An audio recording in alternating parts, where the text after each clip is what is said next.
looking at the monk then. At level 1, martial arts, the monk gets more monk weapons. All simple melee weapons and martial weapons. Unarmed strike is a bonus action, and now you don't have to set it up to use it. It's for free. Unarmed strike is actually reworked. It's in itself. Unarmed strike is dealing damage like it was, or you can say it's a grapple, or you can say it's a shove. And as you level up, you can even stack some of those abilities or options. For shoving or grappling, you can even switch to using dex instead of strength to start it. Your martial arts die has improved on a scale from D4 to D12. More damage, that's cool. The level 2 key ability is now Monk's Focus, and you get a pool of focus points to spend. Patient Defense. Take Disengage as a bonus action without a cost. Step of the Wind, take Dash as a bonus action. You can spend more focus points to improve these abilities by basically doing multiple of them at the same time. Like Flurry of Blows, you spend points on it, you can do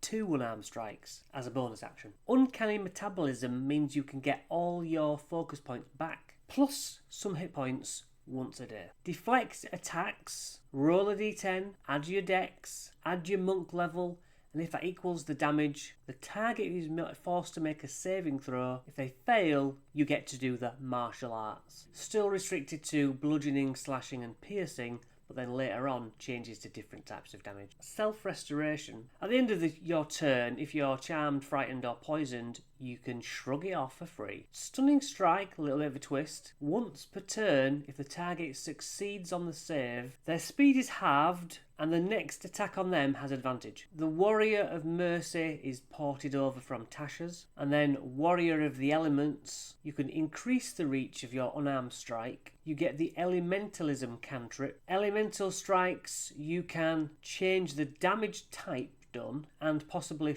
move your target around. At level 6 you can do some sort of elemental explosion, 20-foot sphere, which scales with your martial arts die. You are not tied to a particular elemental plane anymore. Elemental Epitome, you choose your damage resistance each turn. These are like destructive auras basically. Warrior of Shadow, you can cast darkness and actually see through it yourself. Shadow Step gets improved. It's easier to move that darkness around with you, so you don't have to start it in a dimly lit room. So you can create a darkness and you get to make an unarmed strike as well as teleporting around. Cloak of Shadows means that as well as being invisible, you are incorporeal. You can move through objects, and you can do Flurry of Blows then without spending focus points. Warrior of the Open Hand, Wholeness of Body is now a bonus action and you can use it multiple times a day. Fleet Step, it's a bonus action to do Step of the Wind, or if you want to do something else, you do that and then get Step of the Wind for free. Quivering Palm is tweaked. It's massive damage versus a little bit of damage rather than they go to 0 and they're dead. We will look into these properly when they come out in all their glory.